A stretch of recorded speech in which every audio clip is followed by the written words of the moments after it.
हिंदी की कक्षा में आप सभी का स्वागत है। 5वीं कक्षा के लिए हिंदी विषय के अंतर्गत आज हम हवाई छतरी पर चर्चा करेंगे। तो आइए शुरू करते हैं। सबसे पहले हवाई छतरी बनाने के लिए हमें कुछ आवश्यक सामान चाहिए। तो आइए देखते हैं हवाई छतरी के लिए आवश्यक सामान क्या क्या है। हमें एक रुमाल चाहिए, या अगर रुमाल उपलब्ध नहीं है तो आप रुमाल के आकार का कपड़े का कोई अन्य टुकड़ा ले सकते हैं। अगर वो भी उपलब्ध नहीं है तो आप इसके स्थान पर प्लास्टिक की शीट का भी प्रयोग कर सकते हैं। इसके बाद हमें धागे के 4 टुकड़े चाहिए। ध्यान रहे धागे के टुकड़ों की लंबाई एक समान होनी चाहिए। एक छोटे आकार का पत्थर। तो हवाई छतरी बनाने के लिए आवश्यक सामान है एक रुमाल, धागे के 4 समान लंबाई के टुकड़े और एक छोटा पत्थर। अब शुरू करते हैं इसे बनाने का तरीका या बनाने की विधि।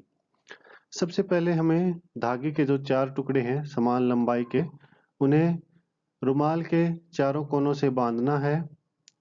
इसके बाद उन चारों कोनों को बीच तक मोड़ना है। धागे के चारों कोनों को एक पत्थर से बांधना है, लेकिन उससे पहले आप ये सुनिश्चित करें कि उनकी लंबाई एक समान हो। जब आप धागे के चारों टुकड़ों के सिरों को पत्थर से बांध देंगे तो आपकी हवाई छतरी तैयार हो जाएगी। इसके बाद आप इसे किसी खुली जगह पर ले जाकर आसमान की तरफ उछालिए और देखिए ये धीरे धीरे नीचे आएगी। बच्चों, इस तस्वीर में आप देख सकते हैं कि विद्यालय में एक शिक्षिका द्वारा बच्चों को हवाई छतरी बनाने का अभ्यास करवाया गया।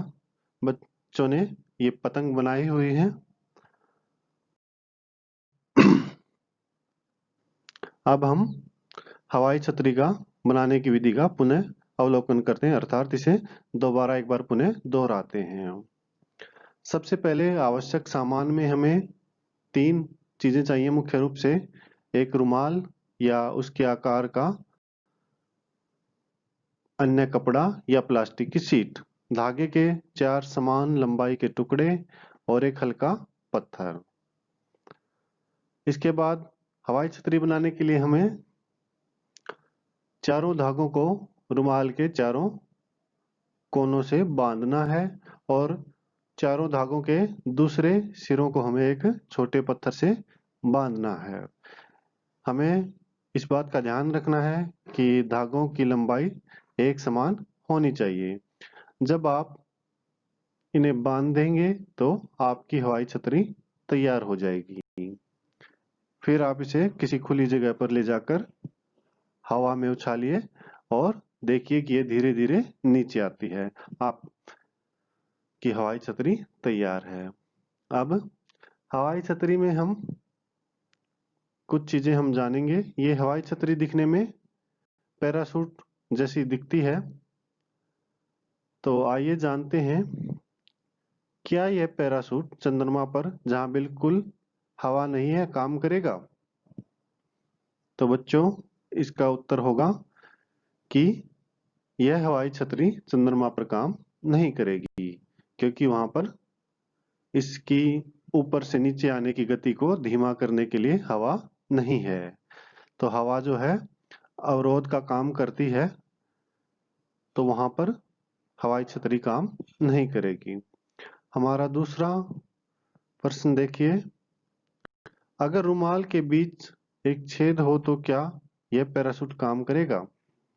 तो बच्चों, अगर रुमाल के अंदर हम छेद कर देंगे तो हवा का जो अवरोध था, जो रुमाल या हमारी हवाई छतरी की गति को कम कर रहा था, वो अवरोध समाप्त हो जाएगा और हवा रुमाल के अंदर से निकल जाएगी। तो इस प्रकार यदि रुमाल के अंदर छेद हो जाए तो भी ये पैराशूट काम नहीं करेगा। तो बच्चों, आज हमने हवाई छतरी बनाने का तरीका सीखा है। उम्मीद है आपको अच्छे से समझ में आया होगा। धन्यवाद।